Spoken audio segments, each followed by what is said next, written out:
When construction worker Dustin Blackwell finds what appears to be an injured calf abandoned on a remote Nebraska highway, his act of kindness leads to a veterinary examination that exposes a sophisticated wildlife trafficking operation worth millions of dollars. What Dr. Amanda Kingsley discovers during her routine examination isn't a domestic calf at all. It's an endangered species being smuggled across state lines by a criminal network that will kill to protect their operation. Dustin's simple act of compassion puts his family in mortal danger and uncovers crimes that threaten protected wildlife across the American Midwest. Dustin Blackwell was driving home from his construction job in Lincoln, Nebraska, when he spotted something that made his heart sink. At 42, he'd been working highway construction for 18 years, and he'd seen too many animals hit by vehicles on the rural roads that connected farming communities across Lancaster County. It was 6:30 p.m. on a gray October evening, and the stretch of Highway 34 between Lincoln and his home in Seward was empty, except for his pickup truck and whatever was lying motionless on the shoulder about a quarter-mile ahead. As he got closer, Dustin could see it was a young calf, probably no more than a few weeks old, lying on its side near the fence line that separated the highway from endless cornfields. "Poor little guy," Dustin muttered, pulling over and putting on his hazard lights. His wife Carmen was expecting him home for dinner, but he couldn't drive past an injured animal without at least checking if it was still alive. The calf was indeed alive, but barely. It was smaller than Dustin expected, maybe 60 pounds, with unusual markings that didn't quite match the Holstein and Angus cattle he was familiar with from growing up in rural Nebraska. The animal's breathing was shallow and labored, and it had what appeared to be a tranquilizer dart wound in its hindquarter. "What the hell?" Dustin said aloud, examining the small puncture wound that definitely hadn't come from a vehicle collision. Someone had deliberately sedated this calf, and from the looks of things, had either lost it during transport or dumped it when something went wrong. Dustin carefully lifted the young animal into the bed of his pickup truck, noting that it felt lighter than any calf he'd ever handled. Its bone structure seemed different too, more delicate, with longer legs relative to its body size. But in the dim evening light, he couldn't get a good look at details that might explain why this animal seemed unusual. The nearest veterinarian was Dr. Amanda Kingsley, who ran a mixed practice treating both large and small animals from her clinic in Seward. Dustin had known Dr. Kingsley for 5 years. She'd treated his family's dogs and helped his neighbors' horses through various emergencies. If anyone could save this calf, it was Amanda. By the time Dustin arrived at the Kingsley Veterinary Clinic, it was after 7 p.m. and the office was officially closed. But Amanda lived in an apartment above her clinic specifically so she could respond to after-hours emergencies, and she answered her door still wearing scrubs from her day's surgeries. "Dustin, what brings you by so late?" she asked, then immediately noticed his grim expression. "What's wrong?" "Found an injured calf on Highway 34. Looks like it might have been hit by a car, but there's something strange about it. Could you take a look?" Dr. Kingsley followed Dustin to his truck, where the young animal was beginning to show signs of regaining consciousness from whatever drug had been used to sedate it. "Let's get him inside," she said, helping Dustin carry the calf into her examination room. "How long ago did you find him?" "About 30 minutes ago. He was just lying on the shoulder, barely breathing. But Amanda, look at this." Dustin pointed to the dart wound. "That's not from any car accident." Dr. Kingsley examined the puncture wound with growing concern. "You're absolutely right. This animal was deliberately sedated with a tranquilizer gun. The question is why, and by whom?" As she began her examination, Dr. Kingsley noticed details that made her increasingly uncomfortable. The calf's proportions were wrong for any domestic cattle breed she knew. Its legs were too long, its head too narrow, and its coat pattern was unlike anything she'd seen in 20 years of veterinary practice. "Dustin, where exactly did you find this animal?" "About 2 miles east of the Hickman exit, right where Highway 34 curves past the old Peterson farm. Middle of nowhere, really. No cattle operations within 5 miles of that spot." Dr. Kingsley continued her examination, and what she discovered made her hands start to tremble. The dental structure was wrong for domestic cattle. The hoof formation was completely different. And most alarming of all, the animal's DNA, based on physical characteristics she was trained to recognize, suggested this wasn't a domestic calf at all. Dustin, I need to ask you something, and I need you to think very carefully about your answer. Did you see any vehicles in the area when you found this animal? Any trucks, trailers, anything that might have been transporting livestock? No, the highway was completely empty. Why? What's wrong? Dr. Kingsley looked at the young animal, now fully conscious and showing behavior patterns that confirmed her worst fears. This wasn't a lost farm animal. This was a wild species that had no business being anywhere near a Nebraska highway. Dustin, I think you've stumbled into something very serious. This animal isn't a domestic calf. Based on its physical characteristics, I believe this is a young bison, specifically what appears to be a purebred plains bison that's been removed from a protected herd. A bison? But it's so small. Because it's very young, probably taken from its mother within the past few weeks.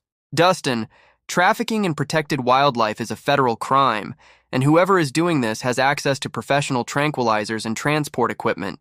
This is organized, sophisticated, and extremely illegal. Dr. Kingsley's voice carried the weight of someone who understood they'd just uncovered something dangerous. What do we do now? Now we call the FBI, because you've just rescued evidence of a wildlife trafficking operation that could be worth millions of dollars. And Dustin? Until federal agents get here, I suggest you don't tell anyone else about what you found tonight. As Dr. Kingsley reached for her phone to contact federal wildlife authorities, neither she nor Dustin realized that their conversation was being monitored by people who had been frantically searching for their missing cargo since discovering it was gone from their transport vehicle 3 hours earlier.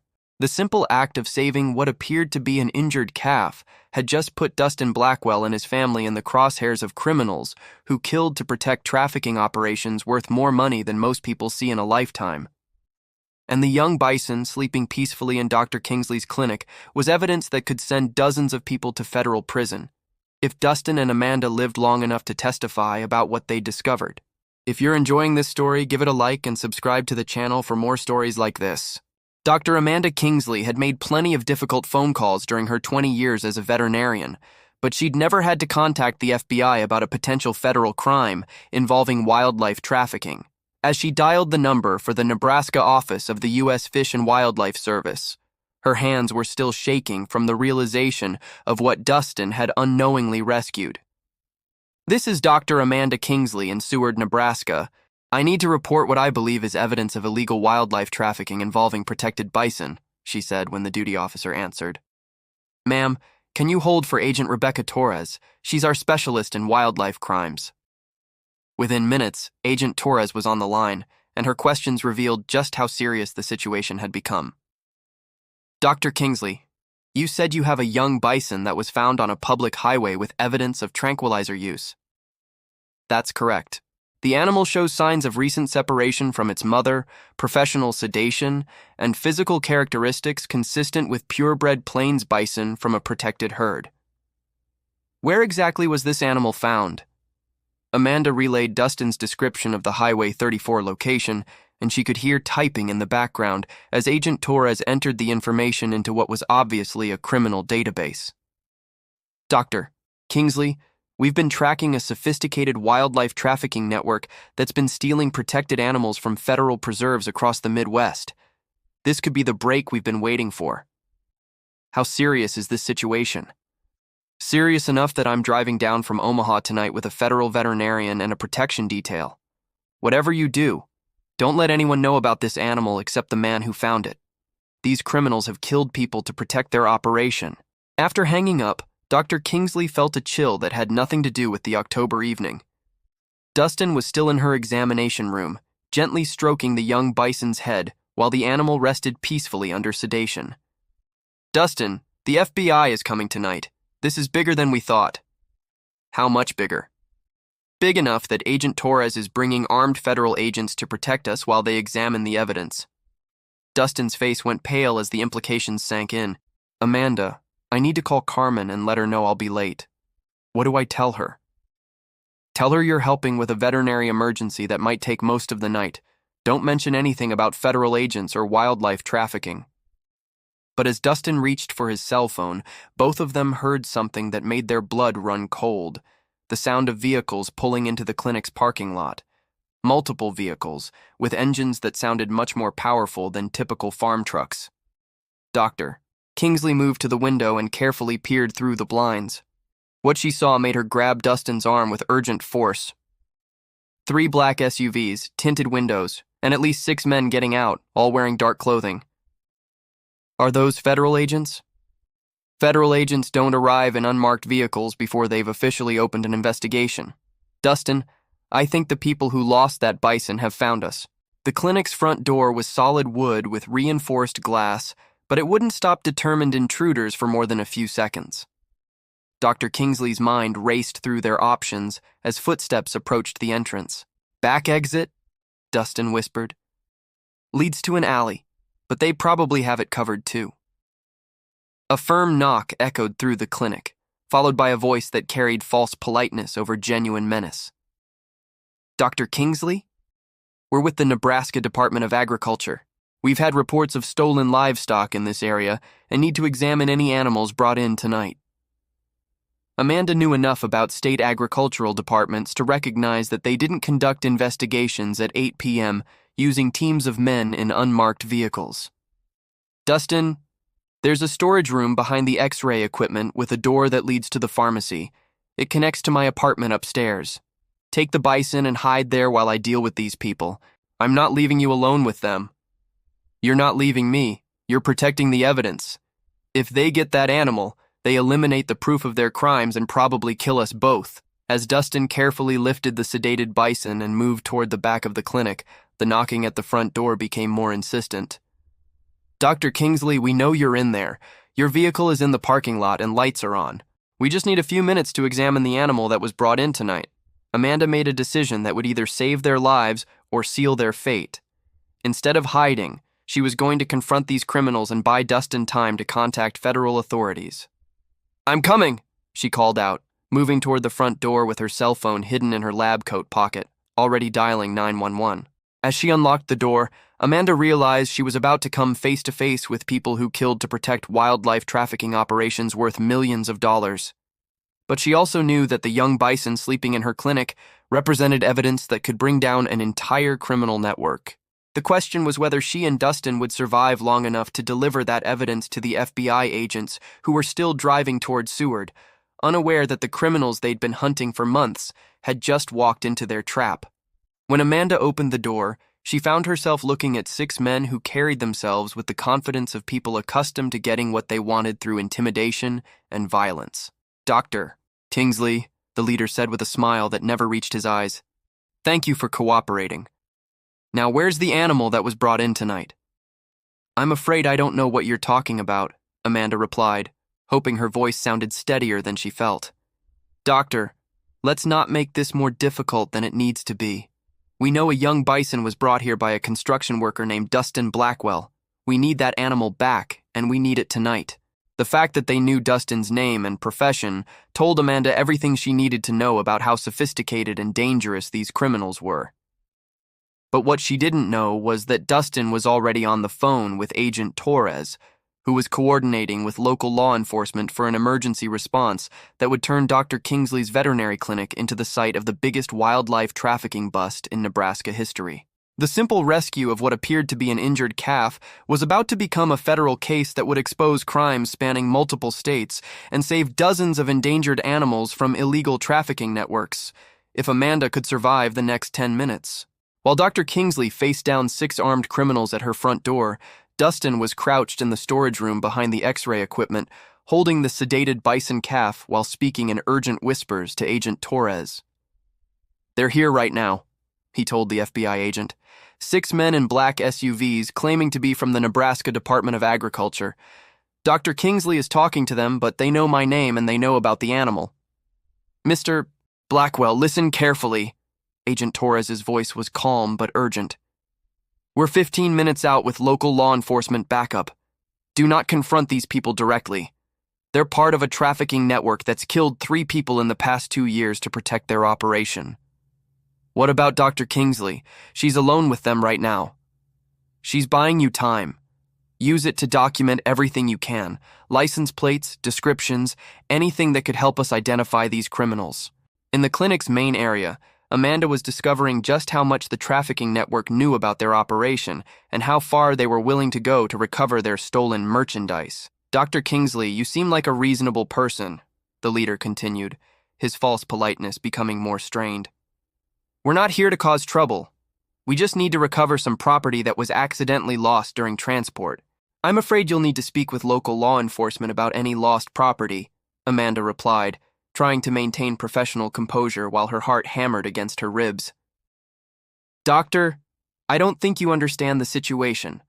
The animal Mr. Blackwell found tonight is worth approximately $50,000 on the exotic livestock market. Our clients have already paid for delivery, and we don't disappoint our customers." The casual admission that they were selling protected wildlife told Amanda she was dealing with criminals who felt completely confident they could operate with impunity. "Even if I had such an animal, which I don't, removing it from veterinary care while it's sedated could kill it. That would be unfortunate, but it's a risk we're willing to take. Now, where is the animal?" One of the other men stepped forward, and Amanda could see the outline of a weapon under his jacket. "Marcus, maybe we should just search the place ourselves." "Dr. Kingsley, my associate makes a good point. We can do this the easy way, with your cooperation, or we can do it the hard way. Either way, we're leaving with that bison tonight." From the storage room, Dustin could hear every word of the conversation, and he realized that Amanda was in immediate physical danger. He also realized that these criminals had just confessed to federal wildlife trafficking crimes while standing in a veterinary clinic that probably had security cameras recording everything. "Agent Torres," he whispered into his phone, "they just admitted to selling protected wildlife for $50,000. Can you use that as evidence?" "If we can get recordings, absolutely. Mr. Blackwell, does the clinic have security cameras?" Dustin looked around the storage room and spotted a small camera mounted near the ceiling. "Yes, and I think we're getting everything on video." "Perfect. Keep documenting, and whatever happens, don't let them get that bison. It's not just evidence. It's a living creature that needs to be returned to its herd." In the main clinic, Amanda was running out of ways to stall the increasingly impatient criminals. "Dr. Kingsley, I'm going to ask you one more time," Marcus said, his voice dropping the pretense of politeness. "Where is the bison calf that was brought in tonight? And I'm going to tell you one more time that you need to speak with law enforcement about any missing animals." "Fine, boys, search the building." As the men began moving through the clinic, Amanda made a desperate gamble. "Before you do anything you'll regret, you should know that I've already contacted federal wildlife authorities about the animal. FBI agents are on their way here right now." Marcus stopped in his tracks, his expression shifting from confident arrogance to dangerous calculation. "Doctor, if that's true, then you've just made this situation much more complicated for everyone involved." "It's true. Agent Rebecca Torres from the U.S. Fish and Wildlife Service is en route with federal backup. If you leave now, you might avoid federal wildlife trafficking charges." Instead of leaving, Marcus pulled out his cell phone and made a call that Amanda could only hear one side of. "We have a problem. The veterinarian contacted federal authorities. Yes, I understand the timeline. No, we can't leave without the asset." When he hung up, Marcus's expression had hardened into something that made Amanda genuinely fear for her life. "Dr.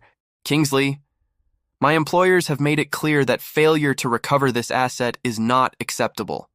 We're going to search your clinic, and if we find that animal, you're going to forget this entire evening ever happened. And if I refuse? Let's hope you don't." That's when the sound of approaching sirens began echoing across the rural Nebraska countryside. At first distant, but growing rapidly closer. Marcus and his associates exchanged glances that confirmed Amanda's suspicion that they were career criminals who knew the sound of law enforcement response vehicles. "Doctor, it appears we're out of time for negotiations." From the storage room, Dustin watched through a crack in the door as the criminals made a decision that would determine whether he and Amanda survived the next few minutes. Instead of fleeing before law enforcement arrived, they were preparing to search the clinic by force, knowing that the young bison represented evidence that could send them to federal prison for decades. The rescue of one small animal had escalated into a confrontation that would either expose a major wildlife trafficking network or end with 2 dead witnesses and a missing bison that would disappear forever into the illegal exotic animal trade. As the sirens grew louder, Dustin realized he was about to witness either justice being served or the efficiency with which organized criminals eliminated threats to their million-dollar operation.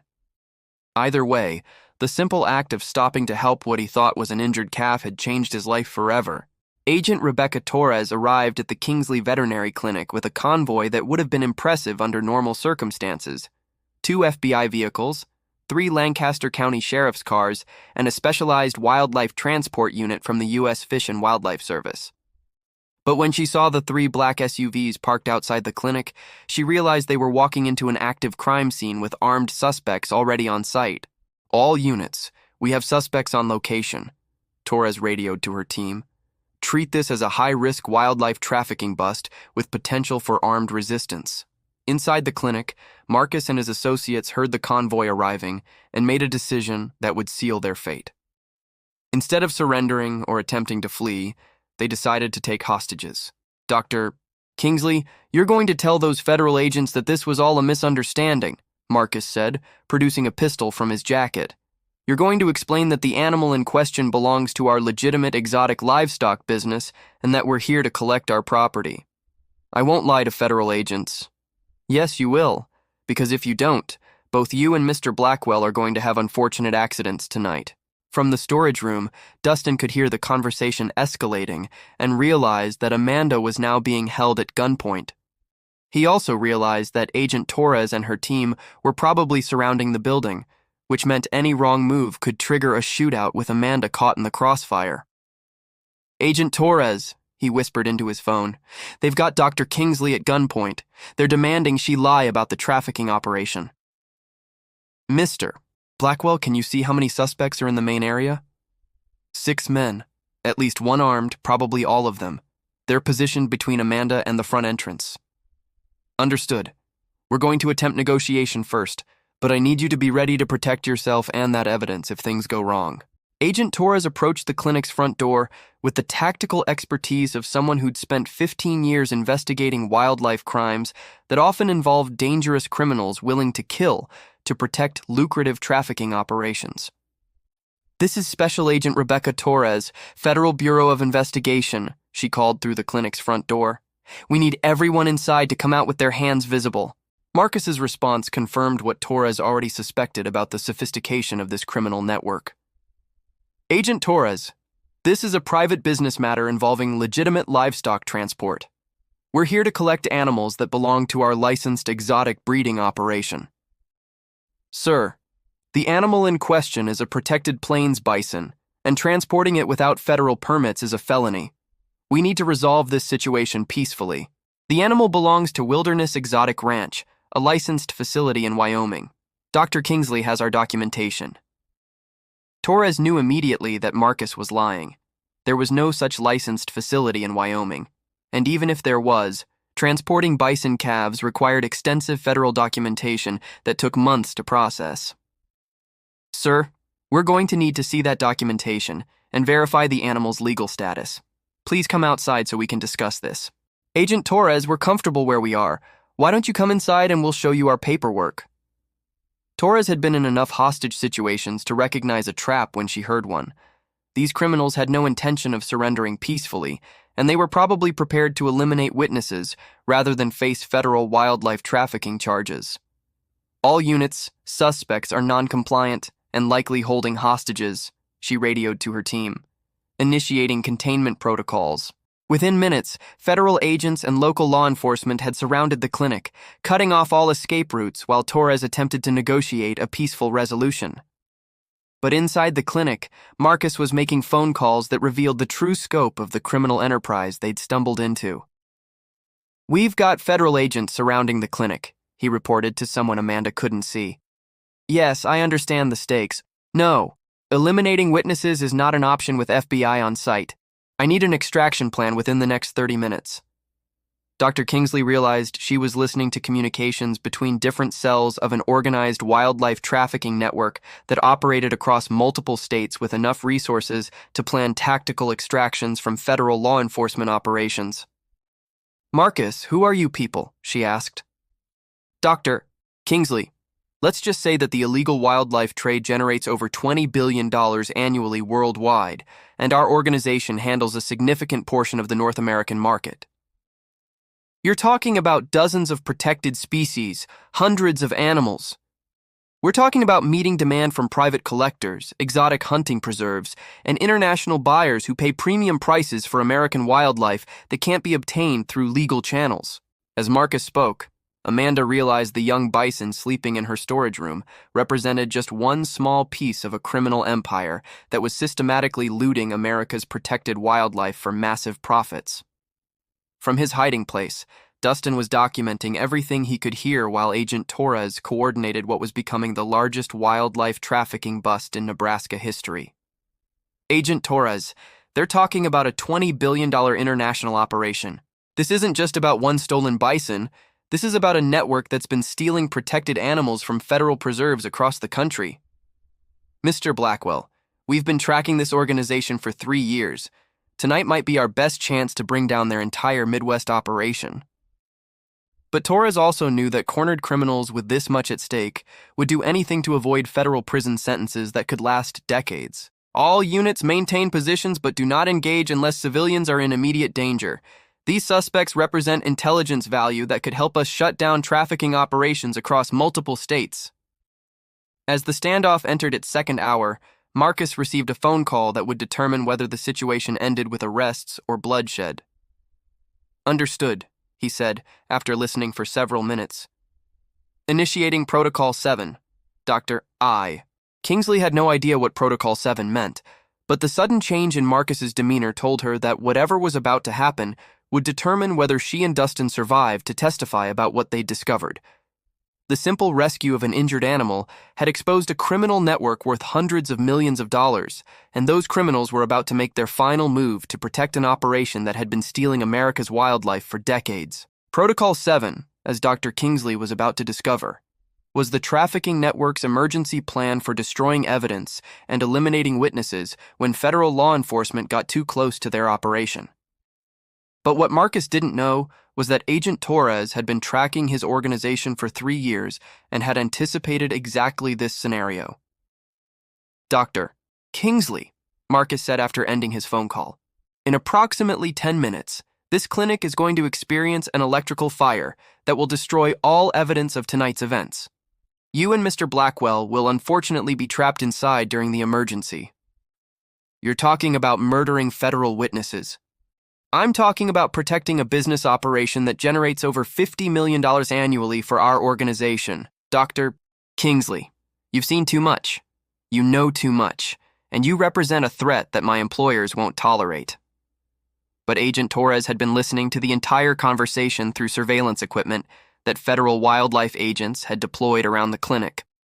What Marcus thought was a secure location had actually become an FBI recording studio documenting every aspect of the criminal conspiracy. "All units, suspects are planning to destroy evidence and eliminate witnesses," Torres radioed to her team, "moving to active intervention in 60 seconds. From the storage room, Dustin could hear activity that suggested the criminals were preparing some kind of assault on the clinic's electrical systems. He also realized that the young bison he'd rescued was about to become evidence in the largest wildlife trafficking case in federal history.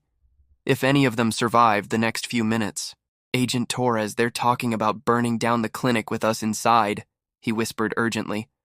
"They've got some kind of emergency protocol to destroy evidence. Mr. Blackwell, in 30 seconds, you're going to hear federal agents breaching the building. When that happens, protect yourself and that animal. We need both of you alive to testify." What happened next unfolded with the precision of a federal operation that had been planned for months. Agent Torres and her team had been tracking this trafficking network across 7 states, gathering evidence of crimes that included the theft of over 200 protected animals from federal preserves, wildlife refuges, and national parks. The breach came simultaneously through 3 entrances. Federal agents stormed through the front door, back exit, and a window that led directly into the main examination area where Marcus and his associates were holding Dr. Kingsley at gunpoint. "FBI, drop your weapons. Hands where we can see them." The confrontation lasted less than 30 seconds. Marcus and 2 of his associates attempted to resist arrest, while the other three immediately surrendered when they realized they were outnumbered and outgunned by federal agents wearing tactical gear. "Dr. Kingsley, are you injured?" Agent Torres asked as federal agents secured the scene. "I'm fine, but there's something you need to understand about what we discovered tonight." Dustin emerged from the storage room carrying the young bison, which was now fully awake and looking around with the alert curiosity of a healthy wild animal. "Agent Torres, this isn't just about one stolen bison," Dustin said. "They were talking about a $20 billion international operation that's been systematically looting American wildlife." "Mr. Blackwell, you're absolutely right. And thanks to what you and Dr. Kingsley witnessed tonight, we now have the evidence we need to bring down their entire network." Over the next several hours, as federal agents processed the crime scene and arrested the trafficking suspects, the true scope of the criminal enterprise began to emerge. Marcus and his associates weren't just wildlife thieves. They were part of an international syndicate that had been stealing protected species from American preserves and selling them to private collectors, exotic hunting operations, and overseas buyers willing to pay enormous sums for animals that couldn't be obtained legally. The young bison that Dustin had rescued was identified as having been stolen from Yellowstone National Park 3 weeks earlier, along with its mother and 2 other calves. The trafficking network had been using sophisticated tranquilizer equipment to capture entire family groups of protected animals, then separating them for sale to different buyers. "Dr. Kingsley, the veterinary examination you conducted provided crucial evidence about the animal's age, condition, and the tranquilizer used," Agent Torres explained as they prepared their preliminary report. "Your professional documentation will be essential for federal prosecution." "What happens to the bison now?" "He'll be returned to Yellowstone and reunited with his herd. Thanks to your care, he's healthy enough to survive reintroduction to the wild." But perhaps the most significant outcome was what federal agents discovered when they analyzed the criminal's communications and documentation. The trafficking network had been operating for over a decade, stealing protected animals from 23 different federal preserves and generating hundreds of millions of dollars in illegal profits. "Mr.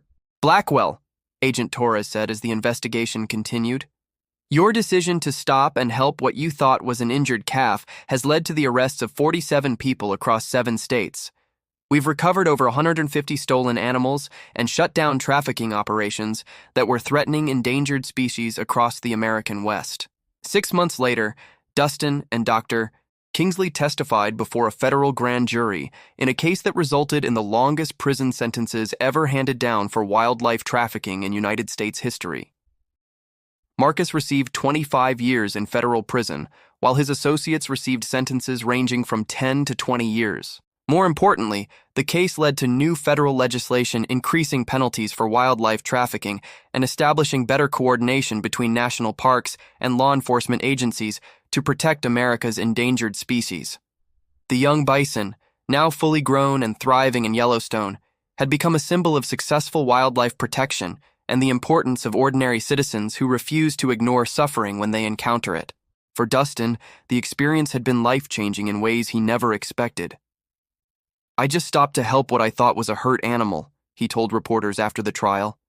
"I never imagined that one decision would help save hundreds of protected animals and bring down criminals who were stealing America's wildlife." Dr. Kingsley had been awarded federal recognition for her role in documenting evidence that proved crucial to the prosecution. But for her, the real satisfaction came from knowing that her professional skills had helped protect animals that couldn't protect themselves. "What we learned," she reflected, "is that sometimes the most important cases start with the simplest acts of compassion." Dustin saw an animal that needed help, and he refused to drive past. That decision saved not just one bison, but potentially hundreds of other animals who would have been stolen and sold if this network had continued operating. The case became a model for federal wildlife protection efforts and demonstrated how ordinary citizens could play crucial roles in exposing crimes that threatened America's natural heritage. And somewhere in Yellowstone National Park, a young bison grazed peacefully with his reunited family, alive and free because one construction worker had decided that no injured animal should suffer alone on a lonely Nebraska highway. "Man thinks he saved a calf on the road. When the vet examines it, he turns pale,"